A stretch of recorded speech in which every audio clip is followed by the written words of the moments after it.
Witam pięknie, kochani, z tej strony Niklaus, wasz ulubiony głos rozsądku ze Śląska w internecie, w tych czasach pełnych zgorszenia, zła, wyuzdania, brutalności, seksualizacji wszystkiego i tak dalej, i tak dalej. Widziałem, że bardzo wam się spodobał ostatnio filmik, który żeśmy z dziadkiem nagrali, jego wrażenia z wycieczki do Katowic.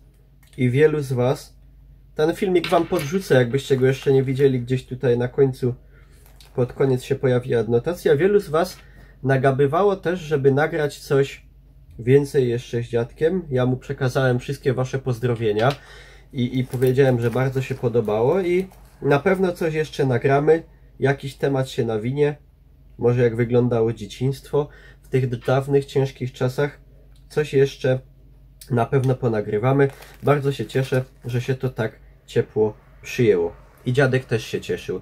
A o czym chciałem dzisiaj z wami pogadać? O tematach wyjątkowo niezwiązanych z grami i tak dalej. O czymś, kochani, zupełnie odmiennym. Już przechodzę do tematu, tylko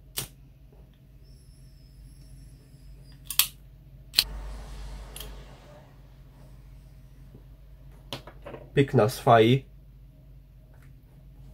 No i teraz możemy się elegancko zrelaksować. Słuchajcie, Waszyngton będzie pierwszym stanem, który zalegalizował kompostowanie zwłok.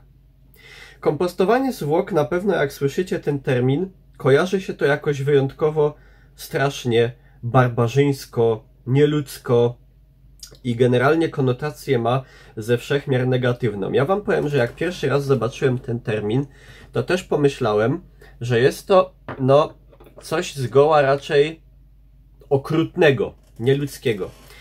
Ale słuchajcie, wczytałem się i o co konkretnie chodzi. Taka amerykańska firma, przedsiębiorstwo takie, o wdzięcznej i pasującej do tematyki nazwie, czyli Recompost, wyszło z taką inicjatywą i to zostało właśnie w stanie Washington zaakceptowane, czyli kompostowanie zwłok właśnie. Ale o co chodzi? Chodzi o to, żeby po śmierci, oprócz pochówku tradycyjnego, czyli wiadomo w trumnie w ziemi lub też kremacji, mieliśmy trzeci wybór, czyli kompostowanie, które polegałoby na tym, że człowieka umieszcza się w takiej jakby metalowej dużej skrzyni, trumnie.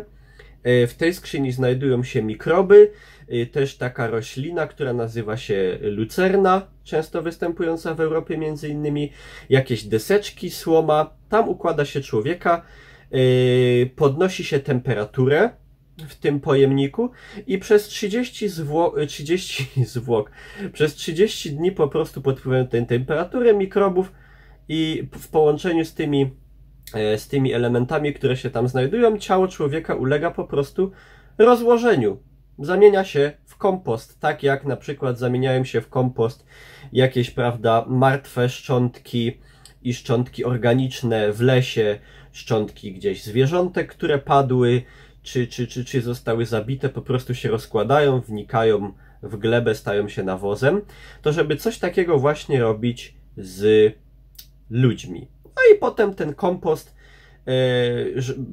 tak tam było napisane, że jest to bardzo wysokiej jakości kompost, zostaje zwrócony rodzinie, która następnie może go użyć do na przykład w dowolnym celu użyźnienia gleby, gdzieś tam w ogródku, czy tak, znaczy jak to mówię, jak sam siebie słucham, to brzmi trochę brutalnie, ale wiecie, trzeba na to popatrzeć z dwóch stron.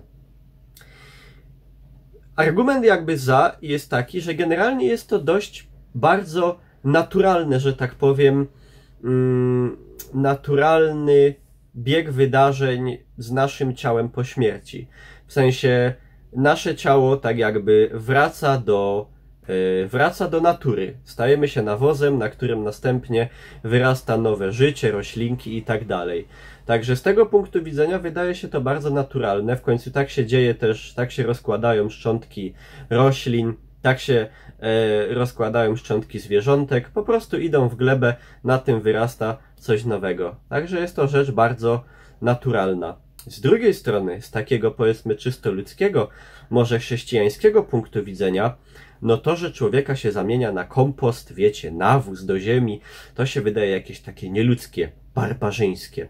Tam są też takie argumenty przedstawione ze stricte takiego też naturalnego, ale i jakby praktycznego względu, w sensie wiecie, chowanie człowieka w trumnie i tak dalej, to wszystko zajmuje miejsce. Trzeba coraz to bardziej powiększać te cmentarze, które zajmują coraz większe powierzchnie. To są też koszta. Człowieka zamyka się, prawda, w drogiej trumnie i tak dalej. I to są trochę powiedzmy, można by powiedzieć, że te pieniądze idą do ziemi. To są też często materiały, które się słabo rozkładają. Nie jest to zbyt ekologiczne. To samo przy paleniu zwłok, przy kremacji. Także no z tego punktu widzenia, tak jakby wiecie, palenie zwłok, w sensie kremacja, nie wydaje mi się o wiele bardziej, powiedzmy, humanitarne, o ile w ogóle tutaj można coś mówić humanitarnie, jeżeli chodzi o, że tak powiem, obchodzenie się ze zwłokami, jaka humanitarność tutaj wchodzi w grę. No wiadomo, że są jakieś takie zasady, reguły, do których jesteśmy przywyknięci, jak powinno się te zwłoki traktować, nie? No, że u nas generalnie w kulturze zachodniej, w kulturze chrześcijańskiej jest rytuał tego pogrzebu, że po prostu człowiek spoczywa w ziemi. No niektórzy mają też taką wolę, żeby zostać skremowani, ja na przykład nie miałbym nic przeciwko temu. Niektórzy ludzie kościoła, chodzi mi tutaj o księży, mają dość negatywny stosunek do kremacji, są przeciw temu przeciwni, uważają, że właśnie ciało powinno spoczywać w trumnie, w grobie.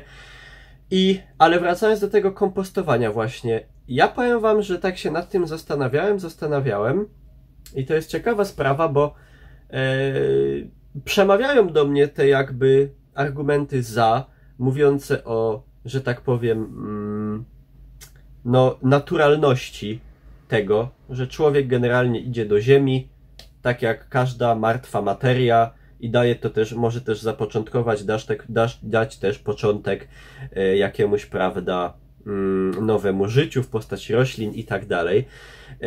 Ale z drugiej strony sobie pomyślałem na przykład, że chyba bym wolał, jeżeli już po śmierci, to jest tak w ogóle, na chłopski rozum po śmierci mi już będzie obojętne. Mnie już tutaj nie będzie. Także nie będę świadomy tego, co się będzie działo z moim truchłem. Będzie mi to naprawdę już koło ciula latało, jak się to mówi. To jest tylko kwestia ludzi, którzy tutaj pozostaną na ziemi. I ewentualnych osób mi bliskich, które gdzieś tam by za mną uroniły łzę i jakoś odczuwaliby ten obowiązek, że na ich barkach spoczywałoby coś z tym moim martwym truchłem zrobienia. To już będzie tylko wyłącznie ich kwestia, także mi to będzie generalnie obojętne. Ale pomyślałem na przykład, że chyba wolałbym na przykład oddać ciało, na przykład w razie wypadku możecie podpisać taką klauzulę, żeby wasze ciało oddać gdzieś jakimś uniwersytetom, żeby na was na przykład studenci się uczyli anatomii, sekcja zwłok i tak dalej. No jest to coś, prawda, że generalnie jak coś praktycznego z człowiekiem może się stać po śmierci, no to niech ktoś coś z tego, niech z tego jeszcze coś będzie. Dla studentów, dla nauki. Mi się to wydaje całkiem okej. To kompostowanie. Z drugiej strony, no tak jakby sam, jak się nie wchodzi w ten temat, to tak ta generalna myśl, że z człowieka robi się kompost, wiecie, to się kojarzy jakoś tak, wiecie, kompost kojarzy się tak, no, nie łączy tego człowiek przeważnie ze zwłokami ludzkimi i z końcem życia, które tu jednak, no, życie to jest jakaś świętość, prawda? I też jakąś świętością, czcią otacza się tego człowieka po śmierci, odprawia się nabożeństwo, odprowadza się go na cmentarz i on tam sobie w ostatniej, prawda, drodze życia zostaje złożony do grobu i tam sobie spoczywa. Także no, nie wiem, moi drodzy, nie wiem. Jeszcze muszę na ten temat pomyśleć. Nie widzę w tym nic w każdym razie jakiegoś strasznie złego, jak sobie więcej poczytałem. I tu jestem bardzo ciekaw właśnie, moi drodzy, waszej opinii na ten temat. Co wy o tym myślicie? Czy wy byście byli za czymś takim? Czy ewentualnie na przykład chcielibyście, żeby wasze ciało na przykład zostało w ten sposób, że tak powiem, spożytkowane po śmierci?